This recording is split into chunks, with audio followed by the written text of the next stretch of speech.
Hi everyone, and welcome to my brand new podcast, All or Nothing with Anita Nicole. I'm so excited to share this journey with you as I introduce you to people who share some of their lifelong stories. I hope their stories inspire you and ultimately help you to elevate your life. This has been a lifelong passion of mine, so I really hope you enjoy this podcast. I look forward to the feedback, and if you have any questions or comments, please do share. Now it's time for us to elevate together. All right, Catherine, you ready? Yeah. I'm just, interesting. All right. Catherine, can you give the beautiful people a background on who you are, what you do for work, and a little bit about Catherine? Sure. So I'm Catherine. I'm Nigerian, born in New York, raised in London, currently living in New York.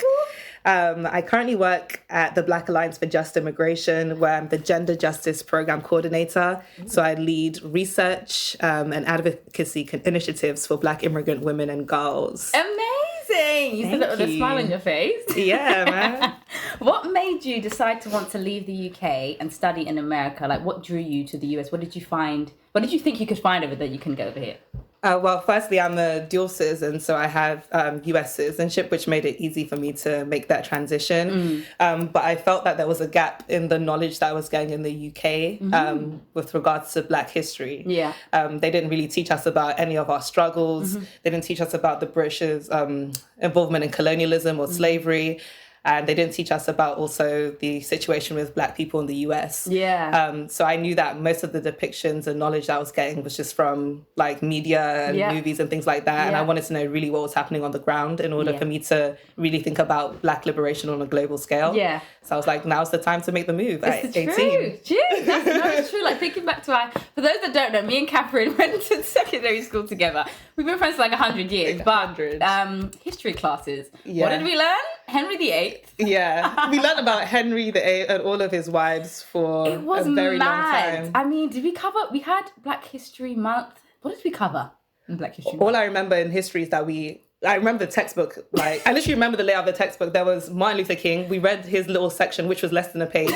And then at the bottom of that page, there was Malcolm X. And I asked, can we go through Malcolm X? And they were like, no, he's a radical, violent man. Yeah, no, I remember that. I always say that one story. That's mad. Because those were the only two people. And I think there was a small segment on Rosa Parks as well. Yeah, I think I remember Rosa Parks learning about her. It was crazy. But they refused to let us read the part on Malcolm X. That's terrible. Yeah. So the first thing I remember when I first moved to America, that was the first thing you asked for. Yeah. That's and we watched sick. His movie. Yeah, man, these schools, man. Yeah. What made you decide to go to Yale, and how does it feel to have graduated from one of the best universities in the world? Oh, wow. So Yale has a program, an African studies program, where you can learn Yoruba. And Yoruba is, my family's indigenous language. So I wanted to make sure that I could communicate with my family members in our true language, because it's weird to me that we can only communicate in English, which is actually the language of our colonizers. And there's so much richness and history and substance that you lack when you're not able to communicate in the way that your ancestors were communicating. So that was really what drew me to Yale. It wasn't really anything.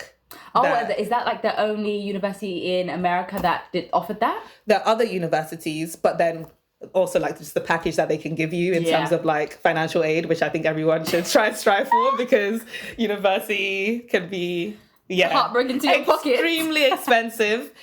So it was financial considerations, the substance, and the content that I would get there.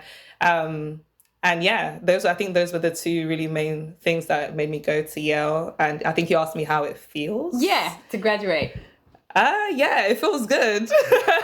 Your graduation was just so amazing. The flags we were seeing, the Nigerian representation. Yeah. We and the rest of your friends were screaming up the place. I lost my voice for a bit. Catherine, it was a magical experience. Yeah, we had to do it big. We had to make sure that we were unapologetically Black. Yeah, in that everyone space. was. The dancing. Yeah. The what do you call the dancing when they're clapping at the same time? What do you call that? You mean stepping? Yeah. I for a bit of that, and I was like, this is a graduation. Yeah. It was magic. Yeah. It was magic. Man. We have to, because so few of us are, admitted into those kinds of spaces. Yeah. So when you get the opportunity, you need to make sure, take up space. Take up space and make sure that you also make room for people to come after you. Yeah. No, it was incredible, Catherine. So do your family speak Yoruba? All of them? Your mum and everyone? Not everyone, but my mum speaks it. Wow. Like aunties and uncles speak it. So now I think the thing that annoys them is now I understand what they're saying when they're trying to talk about me or other people. So that is so and some people don't know I know it. Yeah, because they just assume that, because before Yale I didn't know it. Wow. Was it really difficult to learn? I feel like in some ways it was hard, but in some ways it wasn't, because I feel like some things are literally like in our blood. Yeah. Like, sounds, that this isn't supposed to go here because you've heard it in passing, even though they weren't trying to teach you it in your house. Jeez. So there were just certain things you feel in your body, like, no, I think this word is supposed to go after this word, and you'll get it, and it'll stick with you. Was there a lot of people in your class, Yoruba class at Yale? There wasn't. It was, the beginning stage, there was a lot of people. Yeah. But I don't know, everyone wasn't taking it for the same reasons. Some people heard that it was an easy class to take, which is a big lie. Sounds even like, no. It's a big lie. Like, if you don't have any, background in Yoruba, so people were in it for different reasons, but a few people were definitely in it because they wanted to know how to, speak to their family members and communicate. That is amazing. Can you give me some? I've never heard. Give me some. Can you say, "Hi, my name is Catherine"? If you don't want to, you don't have to. But I've never heard. Really. I could say "Bawo ni." What does that mean? How are you? Wow. Oruko Mini, Catherine Labiran. My name is Catherine Labiran. Wow. Yeah, we need to talk about this after. That's so funny. Yeah. So you have done some of the most traveling out of all the people I know. I travel a bit, but yours is a bit mad. And it's so intentional. Between your travels and studying our history, what are some things you've learned or seen up close about the African diaspora that has stuck with you? Anything really powerful you've come across or? Yeah, there's a lot. I think just how much our spirituality grounds us, despite the adversity that we've been put through, despite how much, despite how much white supremacy has tried to rid us of our identities. There's just so many ways that we continuously return to our spirituality to find some kind of peace and grounding despite all of these things. And I say that because just even thinking about my experiences in Nigeria, I went to one of the biggest sites of the Transatlantic Slave Trade there. Yeah. And you just see how people are still going to those waters, the waters that were treacherous, the waters that killed us and took so many of our people away. But people still have formed some kind of relationship with the water to honor their ancestors, honor those who have passed. And that isn't anything to do with Christianity or any of Western religion. Yeah. They're honoring water because they know that water is what sustains us. Yeah. And they give offerings to that water. And then that same kind of thing I witnessed in Brazil when I was there. And when you think about it, that's on the other end of where some of the ships would have ended. And you see people doing those same things with water. Yeah. So I feel we have to come to an understanding, even if we are religious and we believe in Christianity, that there are other connections that our ancestors had before all of these other Western religions existed. And it was thrust upon them. That's incredible. I really need to go there, Catherine. Wow. Let's make a trip. For anybody listening that wants to go, what would you recommend? The first transatlantic slave place that you visited, what was that called? So the place I went to in Nigeria was it's called the Brazilian Barracoons. And it's on the compound of a man called Seriki Abass Williams. And his story is very, very intense because he was a Nigerian man who was sold into slavery twice. So he was sold into slavery within Nigeria and then to Brazil. But then the unfortunate part of the story is that when he got back to Nigeria, when he got his freedom, he became part of the slave trade industry, and he was enslaving people in Nigeria. Why? And he was sending them to Brazil, where he had just been freed from. Yeah. But it just shows you how deep the psychology, what would it have taken for someone to do that? Exactly. To get free of that and then go and enslave your own people. It's mad. Yeah. So I still haven't been able to work through my thoughts on what that meant. Yeah, what he was going through. Because it's a lot and people are rightly angry that he would have done that. But at the same time, there's just so many layers of the psychology behind it. I used to read a lot of our ancestors that were slaves. Even when they were freed, they wouldn't set themselves free and they would go back to work for their masters. It's they don't know any other way of life. And that is crazy. Yeah. And to this day, like when you go and visit that place, his ancestors live on the ground. Wow. So they're living in the exact same place, and they have signs up on the wall saying, "We are so sorry for what he did." But this is like their home, and their home is the same place where there's cells. You can literally walk into the cells and see Catherine. how people were living. Jeez, for anybody listening that is interested, that's definitely a place to visit. I need to go see that. Man. So we have been like sisters for like over 10 years now. What does sisterhood mean to you? And what do you think are the keys to long-lasting friendships and relationships? Wow. These are really good questions. Catherine, what did you expect? I don't know. I really came into this with absolutely no expectations. Anita's amazing, but I just didn't even think. I was just like, sure, she wants me to be interviewed, definitely. It was so funny.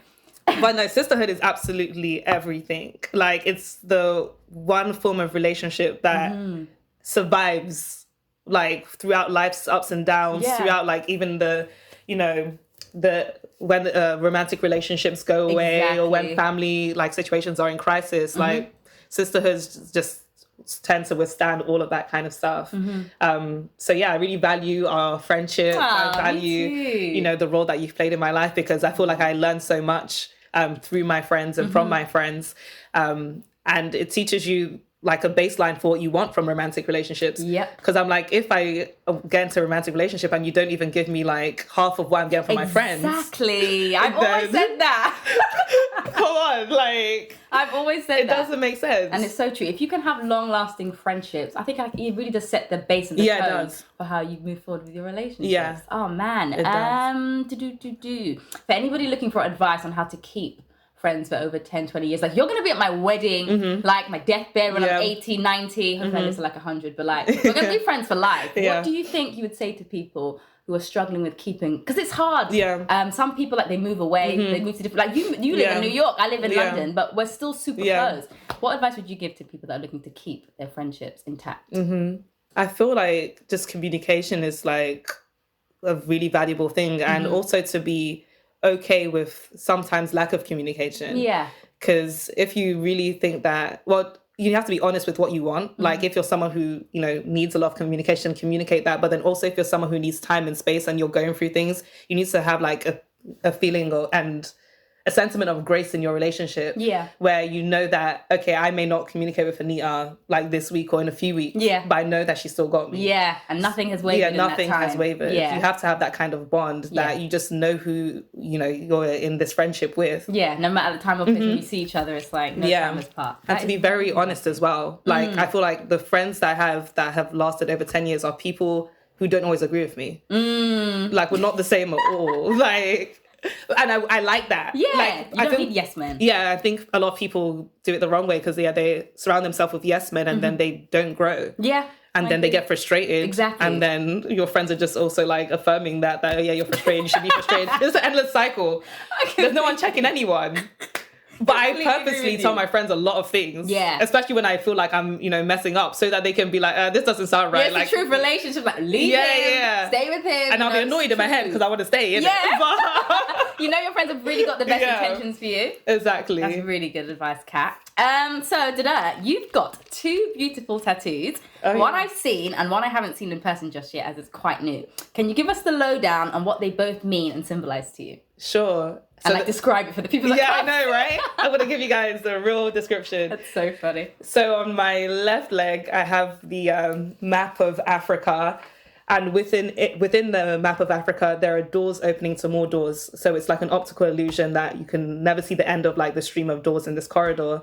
And then each set of doors is being knocked over by a set of books, like a domino effect of books opening each set of doors, which of course is representing the fact that knowledge will continuously open doors for me and opportunities for me. But it's all happening within the context of Africa. Like, all of these opportunities are within my identity, within my culture. And then there are also like designs on it that is very linked to Yoruba spirituality.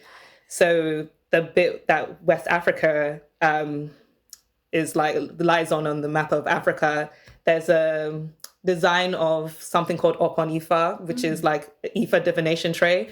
So it's a tray that you would use in Yoruba spirituality to connect with your ancestors. So the Babalawo, the Yoruba priest, he will like throw cowrie shells on this tray, and then he'll use it to get a sense of like direction in your life, offer you advice, and like be able to connect this realm with the spiritual realm. Wow. So yeah, that's tattoo number 1. So funny.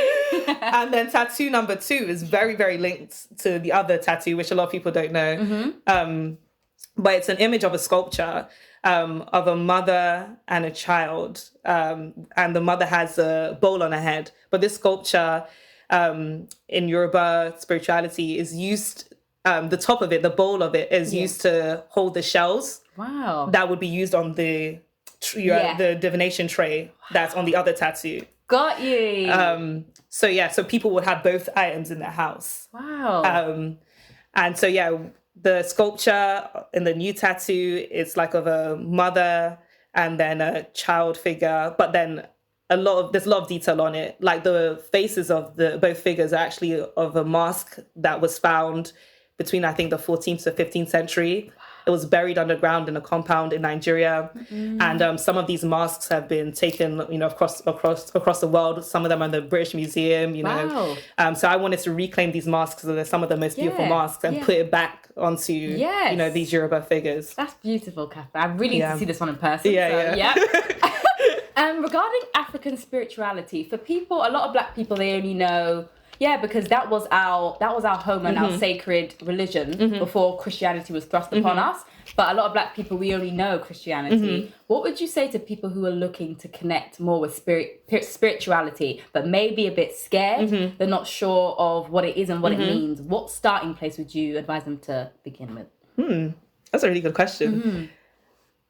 I feel like for me, it was probably a lot easier seeing that I kept on making these trips back to Nigeria, and I had the curiosity, because even though we both went to like Catholic schools and stuff like that, I'm like, this isn't what this wasn't the practice, and that's why a lot of us don't know ourselves. We don't know where we come from. And then also when people are really honest with themselves, like not even like bashing Christianity or anything like that, because of course this is where we got a lot of our knowledge and like a lot of good values.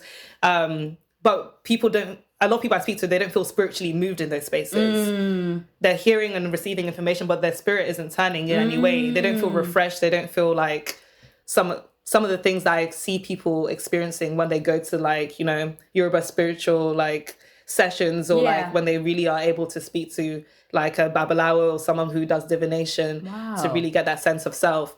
So I would say if you know someone who's engaged with the practices, like you should just be comfortable asking them questions. Because like me, for example, like I love talking about this stuff. Like if you come to like my place in New York, like I have the whole altar there, and I always have stuff around me and with me, just that I used to ground me throughout my day as well. Because I don't think that like prayer or meditation should just happen one time a day. Like I feel like you have to carry it with you. So if anyone that was around me wanted to ask questions, like I'd be able to answer it. So finding someone that, you can feel comfortable asking questions. And I feel like some people are scared to ask questions because they've been raised so deeply within like Western religions. Yeah, and it's a bit, I can understand it. Feels like a betrayal. Almost a betrayal, and like, people are they're stuck in their ways, and that's just the way it is for them. So learning something new, it almost feels like going against what you already have. It does. Yeah. It does. And I feel like anyone who is like made that like journey, it would have felt that heavily. It's always been a battle, because you just feel like, oh my gosh, like, even the Bible is like, oh no, don't worship false idols or anything like that. And when you've heard that throughout your whole life, like you're not going to want to look anywhere else. But then you have to think, and you think that, oh, my ancestors, they went through all of these things and they sustained themselves for all of these centuries of something that wasn't this. They were doing something else. And they were fine. They weren't demonic. They weren't this. I don't think they're in hell. I don't think any of these things. So you have to be like radically honest with yourself and see like, I want to explore what they experienced.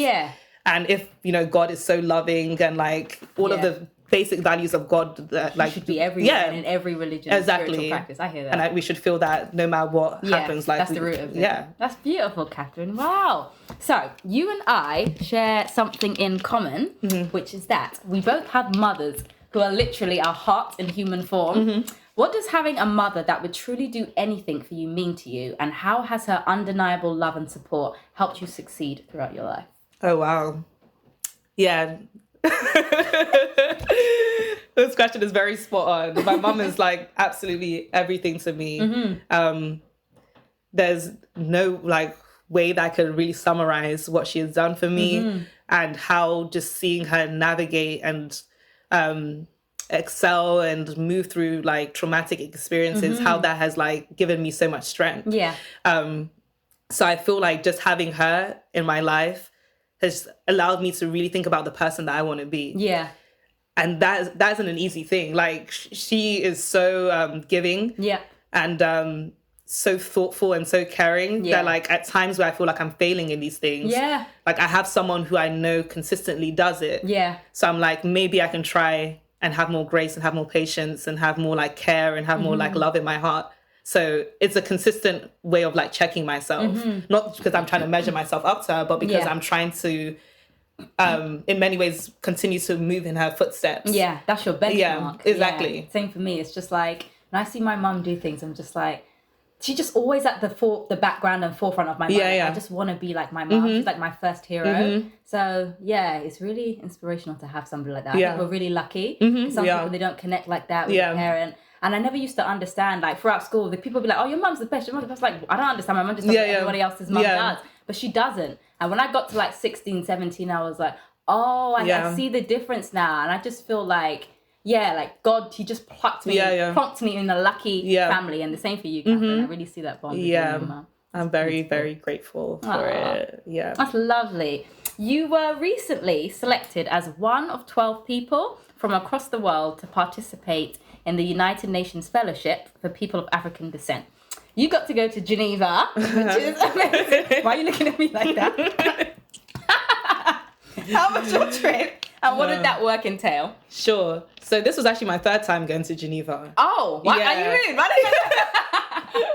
didn't know this. This is my third time going to the UN in Geneva. Oh. Yeah, the first time was in 2017 where like I testified at like the International Decade for People of African Descent's conference. And I gave like this statement shedding light on a whole bunch of issues that the Trump administration were responsible for. And then after I gave that statement, a group of Black women came up to me and they were like, there's this fellowship. And like, I really think that you should apply, because they were fellows that year. Wow. And they were like, in future, like, make sure you go for it. But I couldn't go for it then because I was in school and you have to take 3 weeks out to be there. Yes. So I just always had it in the back of my mind, and I maintained the relationships with those people. Wicked. And then, this year, and then in 2018, I also went back and I, was sharing statements as well.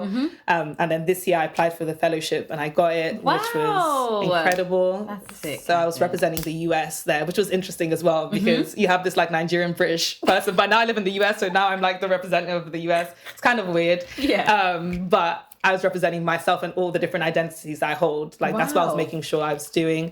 And it was a really intense 3 weeks of learning about international human rights law, learning how to advocate for people, different human rights trainings, but then just meeting so many people from across the diaspora and seeing how we can build things going forward. That sounds magical. Yeah. Is there any footage of it anywhere, or? There's an interview with me that'll be out soon. Nice. Hopefully it looks good.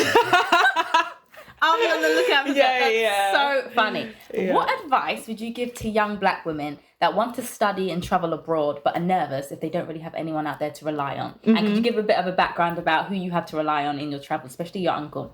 Yeah. I would say it takes a lot of planning, especially if you're going to abroad to study and stuff like that. Yeah. And if you're going from the UK to the US specifically to study, just so many things even having to do translation of grades and stuff like that to make sure that your A-levels actually hold weight in the US and all of your achievements. If you don't really plan it, they're not gonna, they mean a lot, but then if you don't go through the processes, you would lose all of the value of the work that you've done in the UK. Yeah. So really just planning things out. Unfortunately, so many of the administrative sides of schools and stuff, they don't understand what it means for people to want to migrate and have new experiences. So they don't give you the support that you actually need. So it's just you doing a lot of work and then you finding other people who have made that transition to also support you. Yeah. And just trying to make sure that, you're financially secure, especially if it's, Black women who are trying to make that transition, because it's never easy for us when you have the racial and gender aspect of your identity always making you experience different forms of oppression in the US. Yeah. So just making sure you have a safety net in many ways. And then if you have a community that you can go to social media has helped us in a way that when we go to these new locations, we can see like, oh, where are the meetup groups for like, Black women, That's a good tip. where are the healing circles, where do people go to listen to music? And just trying to be bold in when you travel and like make sure you like try and speak to people. Yeah. Because I tell people that I'm introverted and people don't believe me. Like, You're so confident. Oh yeah, but I'm like deep down in my heart, like I like, it's hard. Like there's a shyness I consistently have to overcome. Yeah. So like, I speak to people and I go out and do that, but it's because, I moved at the age of 18. And if I didn't do that, literally you would have been like in your house like a hermit. none of these achievements we're talking about would have happened. That's crazy. Literally none of them. Like we're talking about me meeting people in 2017 who guided me to where I am now. Yeah. Like, none of that would have happened if I didn't like step out of my shell. Exactly. So that's what I'd recommend for people. And for me, as you mentioned, I have my uncle in New York. Been absolutely fantastic, who's really served as an anchor for me. To have, a man, an older man in my life who is really dedicated to see me succeed. He's lovely. Yeah, it's been a real blessing. So I'm really grateful for the role he's played. Amazing, Catherine. And last question. Being the epitome of Black girl magic, like I literally think like if you looked up Black girl magic, you just see your name and picture. Wow. Like Catherine, you just do so much for the community. You're unapologetic, which I love. Like you're not trying to be anything else but yourself, and you're in people's space and you're representing you. And this is who I am, and you need to take me for what I am. And I'm a Black girl, and I'm smart, and I'm beautiful, and we are like this. It's just so amazing and inspirational to see. And the young girls watching you, like, what does it mean to you to truly give your all or nothing? It means that life is so short. I feel like we're reminded of that continuously through like the passing of loved ones, through sickness, through all the adversity and like socio-political issues that we experience as Black people, that things are so fragile. Yeah. So if I have the ability and the platform and the privileges that I have to succeed and really make a difference in people's life, like why wouldn't I take it? Like it'll be disservice to myself, disservice to my family, to my ancestors. Like it's a way of like honoring what I've been given and honoring everyone who's come before me. So that's what it means to me. That's amazing. Thank you, Kat. Thank you so much For being a guest on my podcast. I can see the look of glee on your face. The happiness is just, it's worldwide. Thank you. Say bye to the people. Bye, everyone. Stay in touch.